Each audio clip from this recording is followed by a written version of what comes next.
Welcome into another live episode of the Bully Ball Podcast. I'm Jason Aponte. That's Rob Stats Guerrera. Never a dull moment in 49ers land as the Brandon Aiyuk rumors swirl. Rob has a hot take about what he thinks is going to happen with Brock Purdy. And obviously, we'll get into a bunch of draft stuff and your comments. Stick around right after this.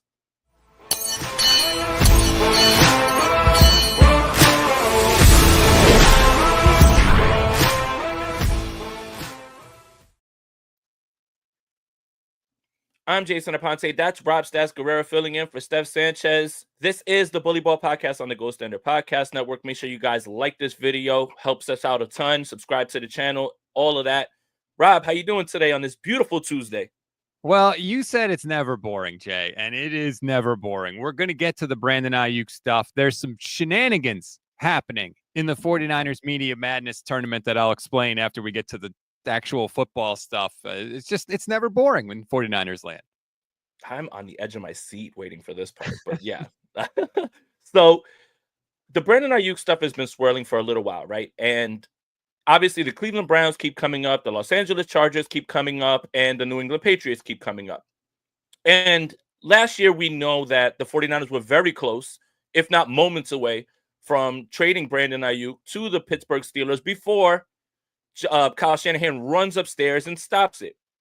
So now this is all coming up, and it started at the combine, really, when John Lynch said, "Oh, we're listening to, reports and calls. We're listening to that about Brandon Aiyuk." But for me, that felt just like teams poking around to see what was going on with the 49ers as well, too. And I remember the conversation that we had when I was at the combine in the media room, that the biggest thing that I took away from that was what he said about resetting the roster and having to get younger. And I told you, Rob, that means that there's players that we don't even think that could be gone, right? And I think that's kind of where this is. So what's your thinking? What's your thought process right now on what's going on with Brandon Aiyuk? Because I will say this before you go. I do think that if the right offer came along, if someone was offering the 49ers a bounty, that they would move Brandon Aiyuk for something that they couldn't refuse.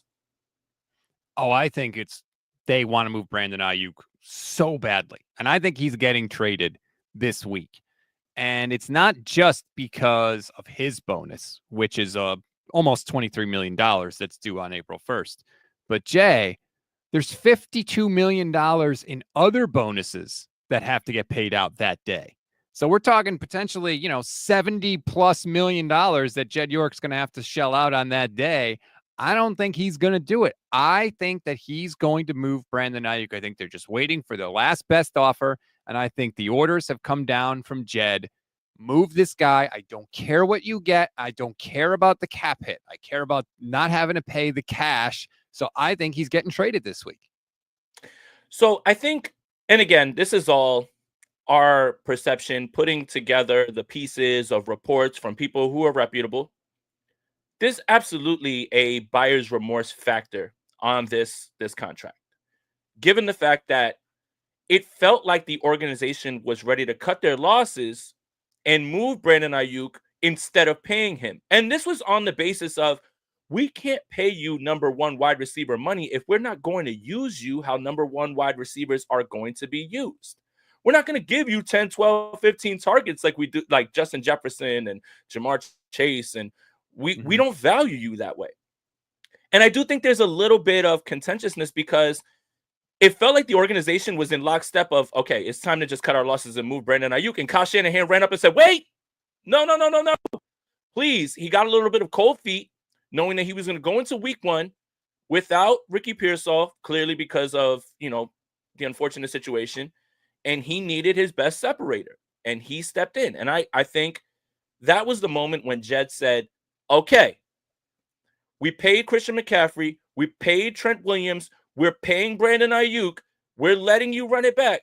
We better finally get it done. And then the season turns out 6-11.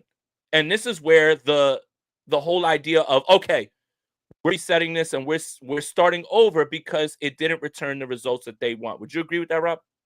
Yeah, I think so. I think that Jed didn't want to do it, but he listened to Kyle. And then when it didn't happen, that's why they're so enraged, because it's like, we all have decisions where we're like, you know what? I don't think I should be doing this, but for whatever reason, you find yourself doing it and you think it's a bad decision, but you do it anyway. And then when it goes badly, you kick yourself afterwards, right? Because you're like, I knew that was a dumb idea. What the hell was I thinking? I shouldn't have done this. And now the 49ers are where they are, which is why, Jay, this has me wondering if Jed has put down orders from on high where that I'm not paying Aiyuk this money. So he's out. Before April 1, he is out. Whatever you get for him, you get. Is that the straw that breaks Kyle Shanahan's back where he says, you know what? I want out? Because Kyle hates owners that meddle, right? He hates it because of what happened in Washington with his dad, with Daniel Snyder. They were trying to get Peyton Manning, and then all of a sudden RG3 gets shoved into their lap. Then they draft Kirk Cousins. They want to go with Kirk Cousins, and the owner kept saying, no, no, no, RG3, RG3, and it ended his dad's coaching career. And Kyle is very, very sore about that. To this day, he still thinks that his dad got a raw deal. He doesn't like ownership meddling. And I wonder if this is all possibly the beginning of the end of the Shanahan era where Jed forces him to trade Aiyuk for like a 5th round pick. And Kyle says, I want out. Remember, it's the same dude that had Mike McDaniel and him come up with a PowerPoint presentation to get out of his contract in Cleveland. Like that is a thing that occurred. I don't put it past it. And Jed can get out of it this way, Jay. Instead of being the bad guy that fires Jim Harbaugh and brings in Jim Tomsula, Jed gets off scot-free in this, right? Jed says, hey, look, Kyle, you want out? Okay. They could even trade Kyle and get out of paying him. And then Jed wouldn't even have to pay the dead money if he fired Kyle. If they trade Shanahan for picks, Jed gets out of that. Jed doesn't get any of the criticism he got from the Jim Harbaugh firing because it would be Kyle that would be wanting out. I'm just wondering how Kyle's going to react if indeed he is forced to trade Brandon Aiyuk for, pennies on the dollar. I thought that Kyle would react unfavorably to the reports of the power shift. And it starts with that discussion about how he intervened during the Brandon Aiyuk stuff. And that was the first part where it felt like, okay, I don't think Kyle's going to take this lying down, or he may not say anything publicly, but for all the things that we know about Kyle Shanahan, holding a grudge is certainly one of them. and I think that part was the first part, right, that got me a little nervous. And now it felt like when those reports came out, it was more about, we did it your way. We placated everything that you wanted. Mm-hmm. Now we're doing it my way. And we want you to stick to coaching, right? It was almost like, what is it? Shut up and coach instead of getting into personnel decisions. Yep. But regardless of that, I do want to say this about the Brandon Aiyuk situation. First of all, I disagree with you, Rob. I don't think that this is going to happen, and I'm going to tell you why. Okay.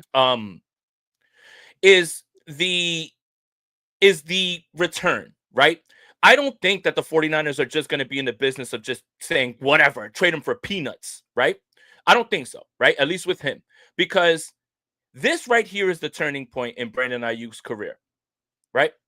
Coming off this devastating knee injury, this is a risk-reward thing. And here's the risk.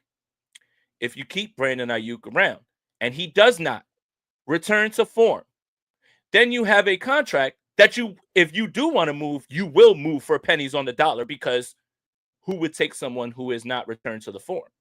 But the reward is, if you see this through with his recovery and he becomes the guy that he was before and returns to that form, man, a wide receiver room of Brandon Aiyuk, Ricky Pearsall, Jawan Jennings, and whoever they draft this year, that is certainly more potent moving forward, especially when you're in the throes of this extension talk with Brock Purdy. And so much of Brock Purdy's success, for whatever reason, is always just thrown at, hey, Brandon Aiyuk is running wide open all the time because he is the team's legit separator. So this moment right here, before April 1st, this moment right here is the turning point. Because if you sit with Brandon Aiyuk and you are betting on his return and you hit on his return and he's fine again, then fine, you're great. But if you don't, then you'll look at this moment as a chance where you could have gotten out of this contract and you could have let it be someone else's problem. And this is the conundrum that I feel right now going on with the 49ers and how they're discussing this. Why would Brandon Aiyuk want to stick this out with the 49ers, Jay? All they've done this offseason is hammer this guy. Oh, it's such a bad deal. We regret it so much. It's terrible. We never should have kept him. We never should have let Kyle Shanahan bully us into keeping him with his emotional appeals. Like, if you're Brandon Aiyuk, you got to be like, damn, trade me already. Okay. I think the situation based on the emotional attachment, because that's all we heard in the reports with Kyle and his players, that Kyle can get him to come back to the table and they can repair this. It would have to be Kyle. It would have to be Kyle. I think that's where we are. I will say this. Cleveland's out. There's no chance he's going to Cleveland. He already, first of all, here's why. He already, first of all, denied their chance the last time. Then you look at who's the quarterback in Cleveland right now. Kenny Pickett? So, seriously, who's the quarterback right now? It's not even Jameis Winston. And then you think about going to Cleveland, and there's no chance for any sort of marketing strategies or anything like no. So Cleveland's out, in my opinion. I think that's the first one that I think we can really just throw out, because he had a chance to go there last year when the situation it looked at least a little bit better. But him going there, and they're a run-first team. So, all right, Brandon Aiyuk, you want 15, 16 targets a game because you're a number one wide receiver. Well, get ready to learn running the football 35 times under Kevin Stefanski. So I think Cleveland's out, but I will say this.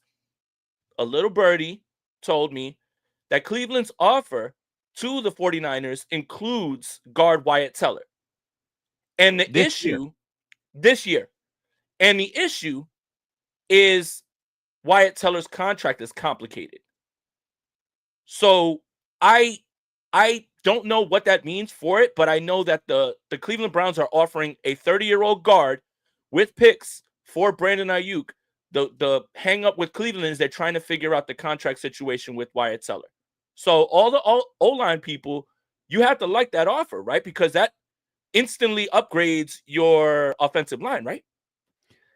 It looks, I don't know the ins and outs, but it looks like Wyatt, this is the last year of Teller's deal, and then he's got a void year next year with a cap hit of like $19.5 million. So it'd be interesting to see that. But Aiyuk doesn't have a no trade clause. No. Okay. Can I push back on that a little bit? Yeah. So doesn't have a no trade clause. We know that. But Brandon Aiyuk can start with, I'm not going to report, or my knee isn't working as quickly as, like, if you're the Cleveland Browns and you're about to send draft capital and players, you might be inviting a problem to your organization that you're not prepared to handle. So you mitigate that risk and just say, you know what? We don't even want to try to be hands-on with this because of what he possibly could do and what he possibly could bring. It's not a no trade clause. It's a, for, part of my French, I'm going to fuck shit up in Cleveland for you clause. Like, I'm going to be here, and I'm going to make things a living hell for your organization. And you as an organization have to say, do I even want to risk that? And I don't think that the Cleveland Browns would. Well, first of all, I never put it past the Cleveland Browns to be more dysfunctional than they have been. There seems to be no bottom in Cleveland to that. That would be interesting if you could get back a player and some picks in addition to that. And one other thing to keep in mind, because I do think he's getting traded. I think that game against the Chiefs was the last time we've seen BA in a Niner uniform. What happens on Sunday, March 30th? Do you know? No. The league meetings, the owners' meetings in Florida are March 30th. Every coach, every GM, every owner is going to be down there at the meetings face to face. You know how it goes, Jay. These people get together face to face. They meet at the bar. They have a couple of adult beverages, or they start talking about players and deals. I think that the mission for John Lynch is going to be find a deal at those meetings. We are going to get this thing done. And I do think that, face to face, sometimes you get in front of somebody and stuff happens that might not happen over the phone or over a text. All right. Do you want to make this interesting, Rob? Ooh, okay. Okay, let's make a bet. All right. I think Brandon Aiyuk doesn't get traded. You think Brandon Aiyuk is as good as gone.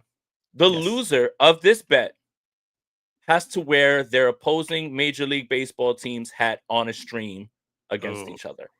Yep, I'll have to buy a Seattle Mariners hat. You'll have to find a New York Yankees hat.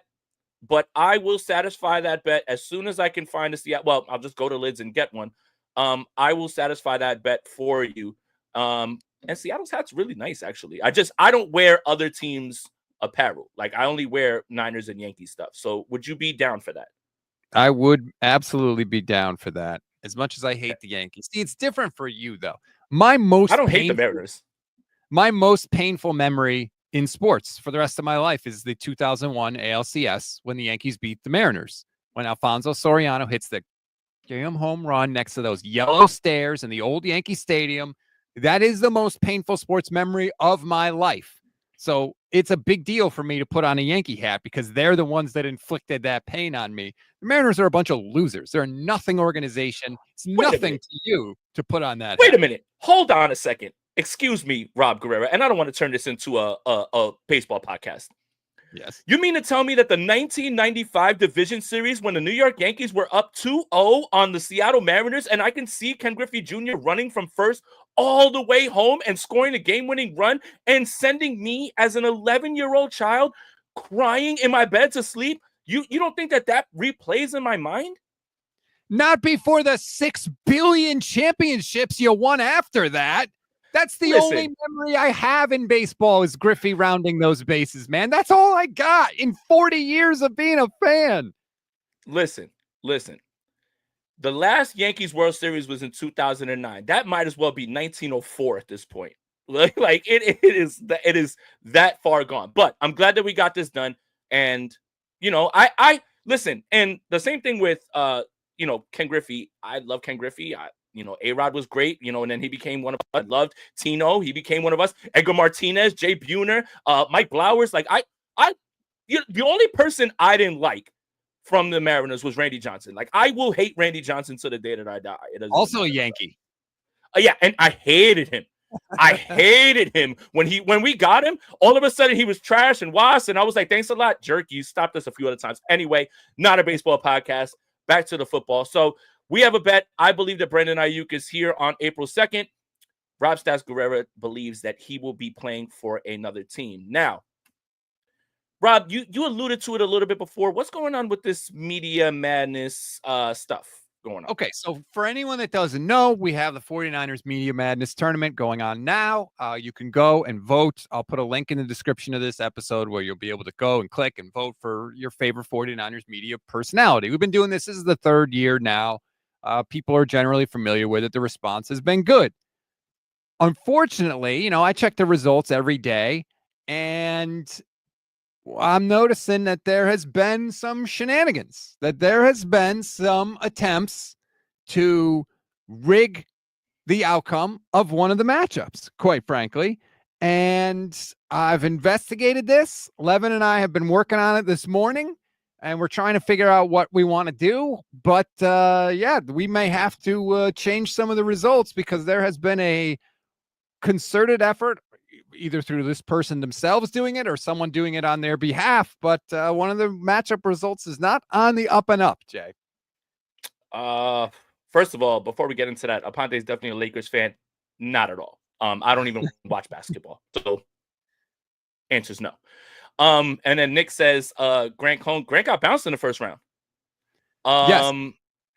So wait, is it concerning the second round or the first round? Well, that's what the investigation now is. We're trying to figure that out, if it's a one-round thing or a multi-round thing. But we can investigate. We've gone under the hood. We've seen how and when the votes were tabulated, and it is clear that there are shenanigans going on. So we have to figure out what to do. I cannot believe that someone is trying to mess with the outcome of the tournament, but that's where we are. I mean, honestly, this is supposed to be fun, right? Like Yeah. and it's supposed to be that's all it should be, right? And I love the idea of the winner choosing a charity, I don't like my chances just because of like the heavyweights that are up there, that are still around. Brad won it last year. But it should be fun, man. It shouldn't be anything more than this, and it shouldn't be something that people take too seriously.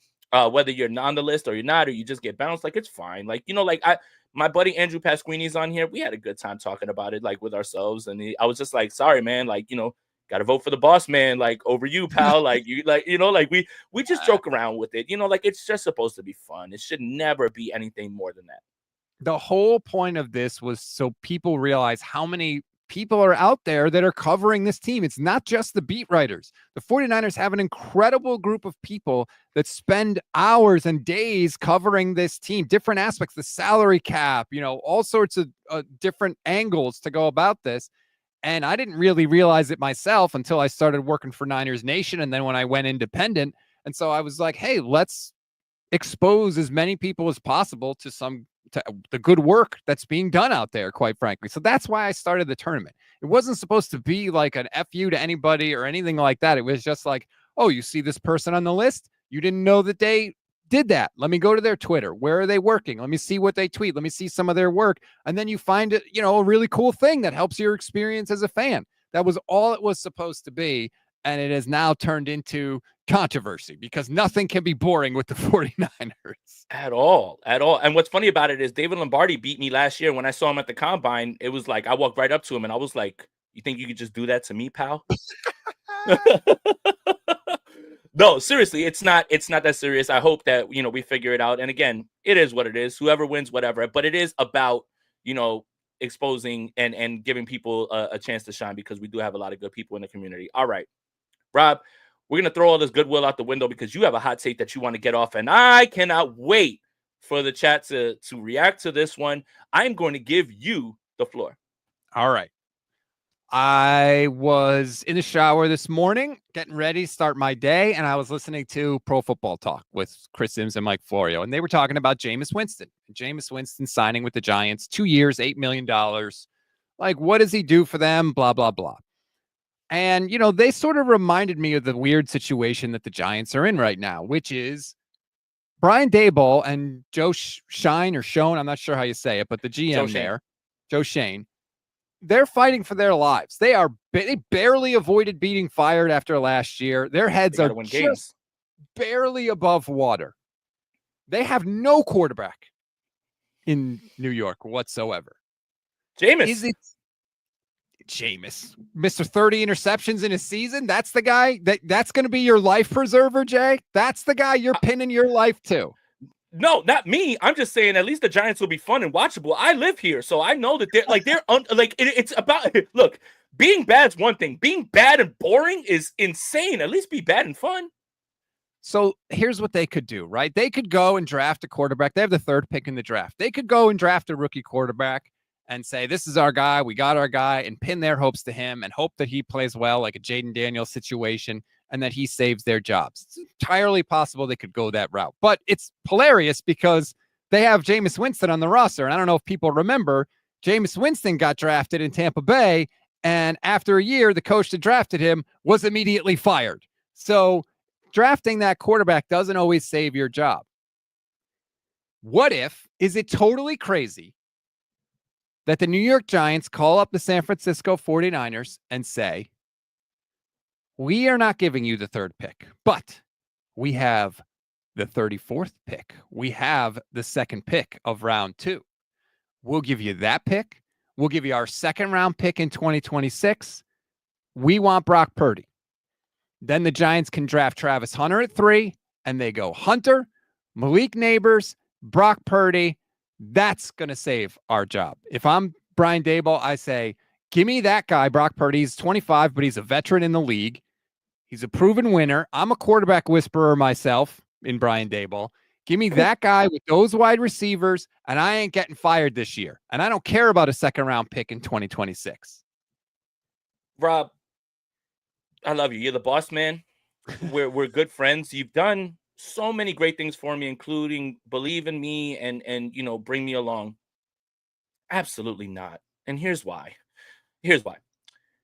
If if the Giants draft Shador Sanders at 3, right? And there's a chance that he won't be there at 3 because Cleveland could take Shador. Cleveland could take Abdul Carter and Mhm. maybe, try to pair it with Miles. Like this is the part that is a little hairy because the Giants are in no man's land right now. And they're just kind of hoping the board falls their way. But if the Giants find a way to get Shador Sanders, Dable and Schoen aren't gone that year, even if the Giants are bad, because you have to see the rookie quarterback thing through. So a regime is allowed to draft a rookie quarterback and then you got to get rid of them after 1 year. I think they've extended their life at least like another year, one more year at least to see what this looks like. One more thing. The biggest knock on Brock Purdy is that he can't throw in cold weather. There is no stadium in the NFL that is more windy than MetLife Stadium. And let's pile on top of that road games in December in Philly, in Washington, in the snow. He would not succeed in that stadium, right? Dallas is the only enclosed stadium in the NFC. Mm-hmm. The young man, unfortunately, the biggest knock is when it's rainy, it rains like shit all the time. I'm sorry for cursing again. It rains horribly over here all the time, right? It's so windy in the Meadowlands, it makes it a horror to go to these games because I could, like, even if the schedule comes out and the 49ers are playing in Giant Stadium, which they are, in December, I'm absolutely not going to that. Like, absolutely, because it's unbearable. I just don't see how this one lines up. And of course, the Giants wouldn't offer number 3. That doesn't Right. make any sense. Because if the Giants are offering number 3, I'll drive Brock Purdy all the way over back. I'll drive there and drive back. But that's not happening. So I think when you factor in the fact that the Giants could and their brass, they could extend their shelf life with one more year of a rookie quarterback, because I don't think you allow them to draft a rookie and then you move away from them. And the fact that Purdy just wouldn't succeed in MetLife and that god awful turf. I mean, again, it's not the 49ers, fault, but I don't see this one. I really don't see this one, Rob. I don't. Lovie Smith drafted Jameis Winston and got fired the next year. That same year, when Marcus Mariota got drafted, I can't remember the head coach, but that coach got fired after Mariota's rookie year. It's not unprecedented for a guy to draft the quarterback of the future and then get canned. The Giants are low-key dysfunctional franchise as well. Do you think the Niners would do the offer, Jay? Because, like, let's just say they do. If you're the Niners, you're like, you know what? We got our replacement for Brock Purdy already in Mac Jones, the guy we wanted in 2021. And if you got pick 34 from the Giants, you would have 5 picks in the top 100. You'd have 11, 34, 43, 75, and 100. You could go D-line at 11, D-line at 34, offensive line at 43, and then you go check, check, check. We filled 3 needs in 2 days, and we still have 9 other picks to do whatever the hell we want with. Rob, when you say Mac Jones was the quarterback they wanted, why didn't they just draft him then? I don't know. Kyle Shanahan wasn't going to be talked out of the guy. All right, Rob, you think that they walked into the room and Kyle was like, I want Mac Jones. And someone in that room was like, no, sir, we'll give you Trey Lance and you're going to like it. If he wanted Mac, he would have been here. He would have been here if he wanted Mac. I think he wanted Mac first, and then he changed his mind to Trey Lance. I don't think anybody changed his mind for him. I think Kyle changed his mind. So Kyle chose the guy that he really wanted then, because if he was stuck in his convictions, he would have just taken Mac. And doubling back, see, that's the only problem I have with that statement is like Mac is the quarterback that they wanted. Mac was a quarterback that they wanted. It was clear that the top 2 was Mac and Trey.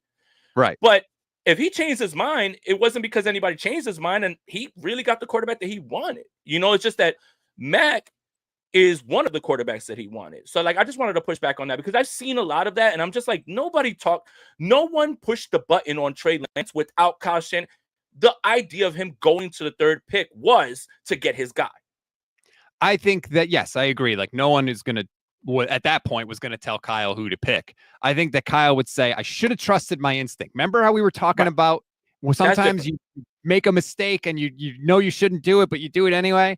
I think that maybe Kyle was like, I should have drafted this guy. I should have trusted myself, and I talked myself out of it. Now I've got this guy here, especially if, Jay, the negotiations for Brock are not going well. And I'm not trying to blame the 49ers here, but what if Brock is like, I'm not signing for less than 65 or 60 or 65, and the Niners just don't want to do that? If you got an offer like that from the Giants on the table, I don't know, man. I could see it happening. And you would have to wait till draft day probably to see, like, if Travis Hunter fell maybe to the Giants at 3 and that was the guy they wanted. And once they get Travis Hunter, then they make the trade for Brock Purdy. So it may be a while. It popped into my head, like, Brock Purdy seems to be a lot more appealing to Brian Daboll to save his job than Shedeur Sanders or Jackson Dart or whatever rookie quarterback you want to throw in there outside of Cam Ward. Here's the thing. So let's say in this world you trade for Brock Purdy. Now you have to look New York Giants fans in the face and pay Brock Purdy. And no slight against Brock Purdy in any way, right? This is just me knowing what I know about the New York Giants as a franchise and about how they cultivate quarterbacks. When that team goes 5-11 and 5-12, that fan base is going to turn, and now you have this quarterback that you're paying so much, and it didn't help your team. So here's another thing. The New York Giants would have to believe that Brock Purdy is such a difference maker that he is going to change that team's fortune all the way around, because they haven't been winners since Eli Manning was there. And that is something that I don't think anyone believes. And that's no knock at Brock. I think, again, Brock being here and being a good quarterback is a glove in hand fit with scheme, with his personnel, and his coach. But if you gave Brock Purdy to Brian Daboll, man, if you thought people were going to come for Brock before, they are literally going to use that argument about the Avengers and coaching and everything and throw it right back at him, because the New York Giants have been awful at getting quarterbacks to get the most out of them and putting teams together. That's it. I think the Giants would say, we are putting the Avengers around him. We're going Travis Hunter and Malik Neighbors. That's better than Deebo Samuel and Brandon Aiyuk. And the defense will give up 40 points a game, well, and the offensive line is going to get him killed. And it's just the way that the Giants have been building rosters it's weird. They've been doing it backwards. You get offensive linemen and you don't have the quarterback. Then you want a quarterback, but you're not going to drop the offensive lineman. And then your defense, for all intents and purposes, you let Xavier McKinney go and all these guys go, and they all became stars, again, like somewhere else. And they're just, I guess it's because I live so close that even Giants fans right now sitting at the number 3 pick, they're turning into Jets fans slowly and saying this is going to be the wrong pick regardless. Like, it doesn't matter what we have, and it doesn't matter what we have going for us. The worst possible outcome is going to come. And the reason that they feel that way is because of the years and years and years of inconsistency. And every time they felt like they got somebody, and by the way, Brian Daboll is no quarterback whisperer. He gets a lot of the credit for Josh Allen, but that's Ken Dorsey's project.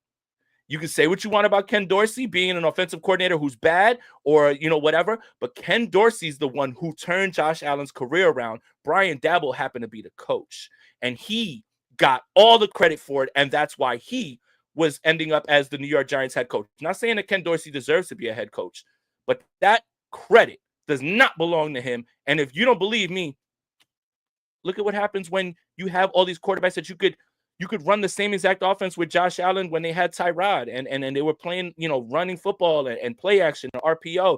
Tyrod was with them in Buffalo, and they got I'm good on the idea of the Giants. I don't think that they can look their fan base in the eye and say, we're getting Brock Purdy, we're going to sign him, and get ready to see parades in Canyons of Heroes, fans. I just don't think that that's something that's possible. I think that Brian Daboll says, I got to the playoffs with Daniel Jones. Okay. Brock Purdy's a hell of a lot better than Daniel Jones. I can do it again. Nick Ellert says Niners draft Shador Sanders and Dion replaces Kyle in 26. I actually think that's why the Giants might be hesitant to draft Shador, because Brian Daboll might be worried they're going to fire me and bring in Dion to coach his son. And Dion's on record publicly as saying the only way he would coach in the pros is to coach his son. And he wasn't talking about Shiloh. Okay.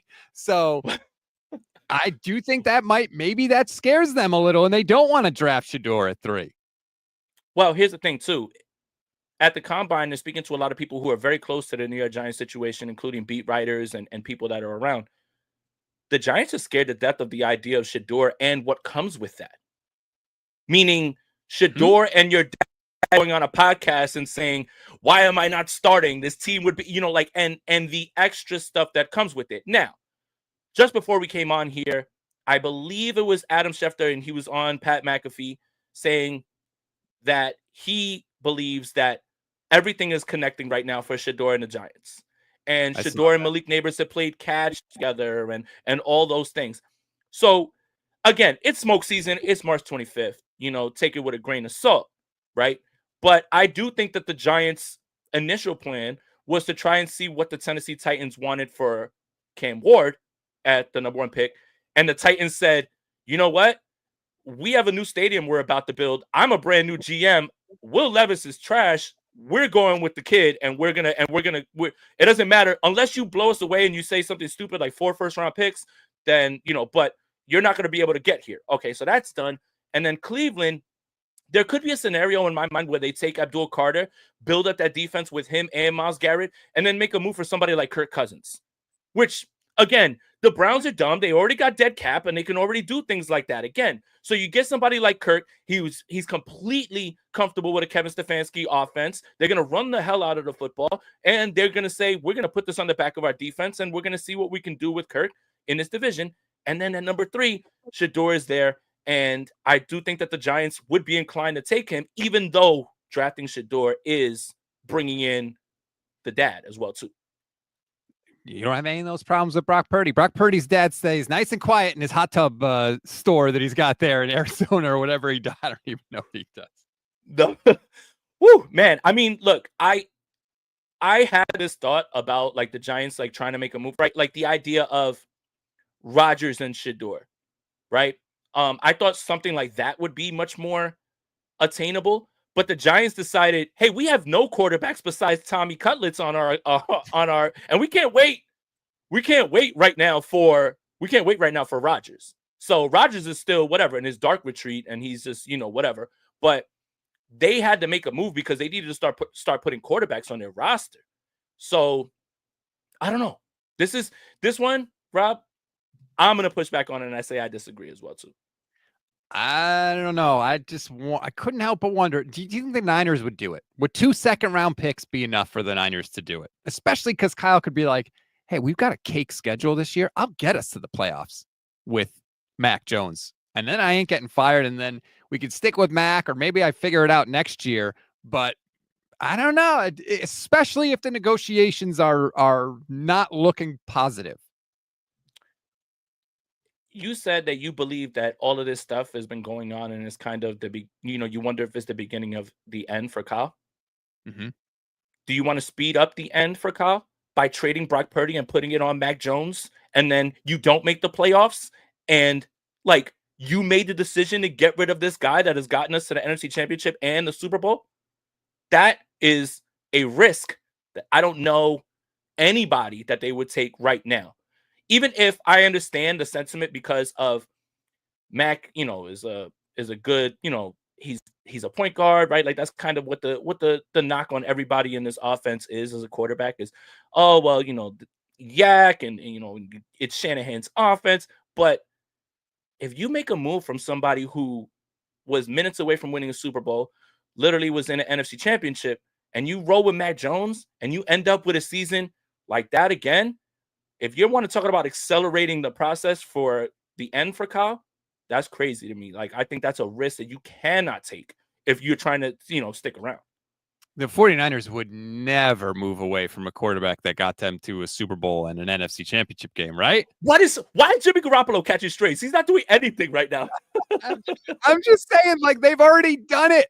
And then Kyle gets back to the Super Bowl with the last pick in the freaking draft. If anybody has the irrational confidence to make this kind of a move, it's the dude that they got coaching the team right now, isn't it? But all right, I will say this. I don't think that Kyle has soured on Brock in the way that he did with Jimmy, because I think it was when the Super Bowl was when Kyle said, "This is it. Like I can't do this with this guy." Right. And then he knew that he had to try it again in 2020. But that was the moment when he was just like, that's it. Like, I can't do this again. And they listen, hold on. They drafted Trey Lance. They realized how much of a project he was. Remember, Jimmy was supposed to be, gone, and they insulated themselves over and over because they got nervous. I think they thought Trey was a project, but they didn't realize how much of a project that he was. And when they really got eyes on him, they were like, man, this is even farther away than we believed he was. And that's why, Jimmy stuck around. I think that the Super Bowl was not that moment because, remember, they could have moved off Jimmy for Tom freaking Brady, but they didn't. They told Brady thanks, but no thanks, and they stuck with Jimmy in 2020. But, okay, and this is, of course, going back to how Tom Brady was perceived during that time, right? Mm-hmm. Tom Brady was coming off a playoff loss against the Tennessee Titans at home, in which he looked absolutely washed, right? Yes. Now, that perception probably outweighed the reality of what Tom Brady could have been and still could have been, because obviously he went on to win a Super Bowl the next year, But I think that perception of Tom Brady's cooked and Jimmy's off of an injury and we can still try to, like, he's still younger. That's the reason that decision was made. I think in hindsight, obviously you do that, 100 of 100 times. I'm just trying to put myself in their thought process right there, which was obviously wrong. Because the large perception was, yeah, he's cooked right now, but he wasn't cooked. Yeah. No, quite the opposite, as a matter of fact. Right. I don't know. It just popped into my head, and it was more of, to me, Brock Purdy would be a bigger step towards those Giants guys saving their job towards anything else. And they do have some high draft picks, and maybe because they're desperate to save their jobs, they're willing to throw in some picks beyond 2025 because they're like, screw it. If we don't win, we ain't going to be the ones that have to deal with that anyway. It just popped into my head. Maybe I just talked myself into it, I suppose, but I don't know. It's a good talking point. Look, it's a good talking point because otherwise on here, we would be talking about, well, who are the 49ers take at pick 11? I'm exhausted already at this point because it's just all the mock drafts. It's the same, like 4 or 5 names. I guess the discussion should really just be, will the 49ers stick at 11 or trade back, which I'm starting to just think that they might just trade back just to load up on more picks as well. And look, you hate that. Go. All right. So look, let's have draft talk real quick. I just want to say this. Brock Purdy would absolutely win more games for the New York Giants, but winning 4 and then winning 7 isn't going to save their job, and you'd have to pay Brock Purdy. That's how I'll finish that one. Yeah, I hate the idea of trading back. Like, the only good thing about going through this crap year was the draft pick 49ers were going to have, right? And it was so hard for the 49ers to draft because they were always picking in the back of round 1. And it was, the odds that you get an impact player at that spot are far less than if you're higher in the draft. Well, we're here. We're here at 11 right now. And at 11, like, you could get one of the 10 best players in the draft. If something crazy happens, who the hell knows? Plus, you don't need a quarterback. So if multiple quarterbacks go in the top 10, which easily could happen, you're going to get one of the 10 best position players at 11. Like, that is a great spot to be in. Please don't trade back. Just take the best damn defensive lineman or offensive lineman that's there at 11, because you're probably going to get a good one. Well, here's the thing. I think it's going to come down to who's on the 49ers board, right? If they don't have someone valued at 11 and they know another team is going to come up, and then they have someone that's going to be valued at that spot that they feel good about, then you get more bites of the apple, right? And that's what you're going to have to do, is you're going to have to sit there and watch how the board falls. Because if you're sitting there and there's a player at 11 that you're like, yeah, someone else would take him, but he's not exactly high on our board because, for whatever reasons, then you let someone else get him and then you get somebody comfortable. So for instance, let's just throw out a scenario like this. And I know 49er fans don't want to hear this, but I don't think the 49ers would take someone like Jahad Campbell at 11. I don't think they value him at 11, right? But if you trade back to 15, 16, and Jahad Campbell's on the board, I think that's exactly the sweet spot to go get somebody like that. Now, you're neglecting defensive line, you're neglecting offensive line, but it's about their board. It's about who, because it doesn't matter who we value, it doesn't matter what we think. The 49ers their board is dependent on what they see, and they're going to do what they think is best. And that's the reason, because I think if Mason Graham's there at 11, they are going to run the card up. Yes, like it's done. But if Mason Graham's not there, I don't see the 49ers forcing a pick at 11 that they don't love. But again, they drafted Javon Kinlaw, so what the hell do I know? But I just think that's kind of where their thought process is. But like, then you run into the issue of getting too cute. Like, does it really matter if you take Jahad Campbell at 11 or 15? Like, if you like the player, just pick the damn guy. Look, you don't have to tell me. I mean, look, there's plenty of players that I like at 11. Like that. I'm again, my perspective isn't coming from me because I have no say in this. I have to analyze how this goes. I'm just trying to put myself in their thought process because I do think that they have a board that they are attached to. Right. Ricky Pearsall was a pick in the first round that a lot of people said, why can't you get him in the second round? They valued him there. That's just how they valued him. Right. And I think their board is largely different than how we view things. And that's the only thing that I'm saying, Rob. Listen, I think Jahad Campbell and Fred Warner is Patrick and Navarro again. Like, and Jahad is young, and you don't have to pay him right away. I get that part. Right. But that doesn't mean that the 49ers see it that way and that they would spend that high of a pick for it. And if you can trade back, get them at 15 and get another pick and you get another bite at the apple, then I think that's the way that they would kind of put it. That would be the ideal scenario, right? Trade back, get the extra picks, still get your guy. It's kind of what they tried to do with the whole Solomon Thomas thing. Remember, they were originally 2 that year, and they traded with the Bears to get down to 3 when the Bears took Mitch Trubisky. There you go. But also, like, if you trade down to 15, you got to be damn sure that someone's not going to leapfrog you and take Campbell after you do that. So that's why I say, like, there's so much that's out of your control in that situation. Sometimes if you like the guy, just draft good players. I would just draft good players, Jay. I mean, if I was a general manager, all my picks would be hits. All of my players would be all pros. Like, it's just, I think general managers are just getting out of their comfort zone. It's like, for me, I would simply draft very good players. That's how you be a GM.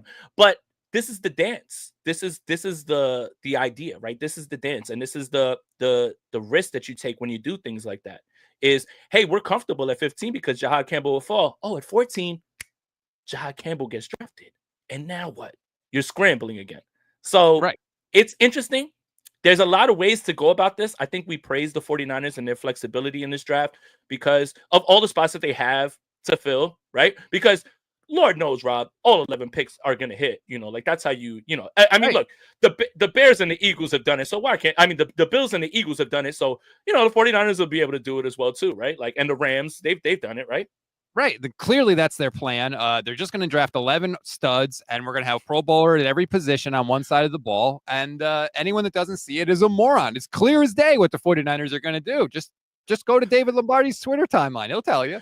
Oh, see, I'm not in on that. I'm not saying anything about that, but I will say this. I do think the 49ers getting a draft similar to the one that they had last year would be very good, which is, 4 players with results pending on 2 more. So it doesn't have to be 11. We're obviously exaggerating and being funny, but there is a lot of pressure on this draft and next year's draft to figure out the next part of this 49ers franchise. So look, I think that there's multiple ways that they can go about this.